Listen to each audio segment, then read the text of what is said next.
Welcome back to For the Mariners by the Mariners channel. Maintaining the integrity of centrifugal pumps is a cornerstone of engine room duties, and the mechanical seal is the most vital component for preventing hazardous leaks and ensuring the pump operates at peak efficiency. When a mechanical seal fails, it can lead to flooding of the floor plates or the loss of critical cooling water.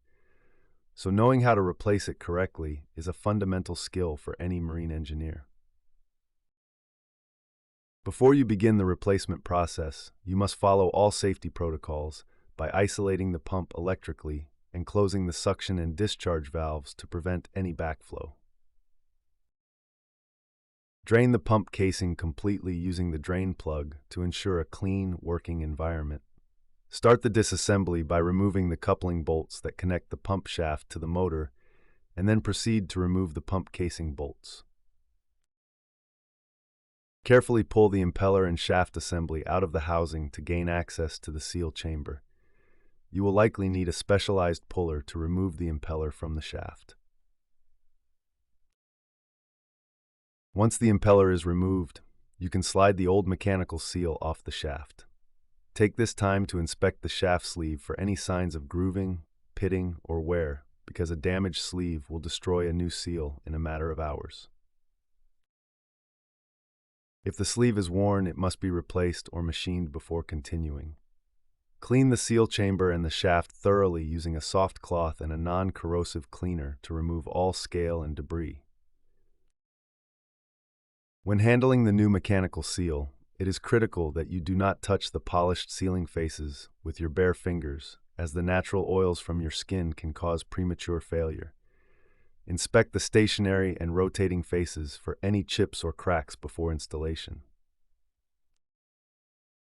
Lubricate the rubber bellows or O-rings with a manufacturer-approved lubricant or simple soapy water to help them slide into position without tearing.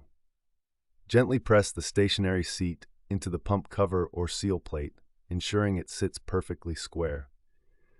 Slide the rotating assembly onto the shaft, making sure it is positioned at the correct working length as specified in the manual. Reinstall the impeller and tighten the nut to the required torque to secure the entire assembly.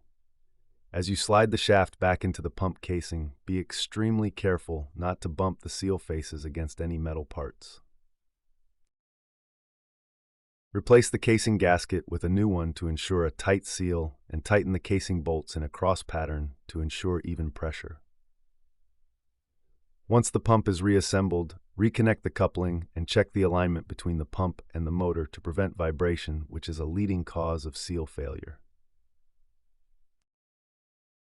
Slowly open the suction valve to prime the pump and vent any trapped air from the seal chamber, because running a mechanical seal dry, even for a few seconds, will cause it to burn out.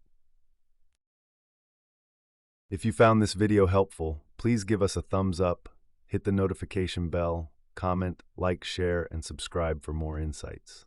Thank you.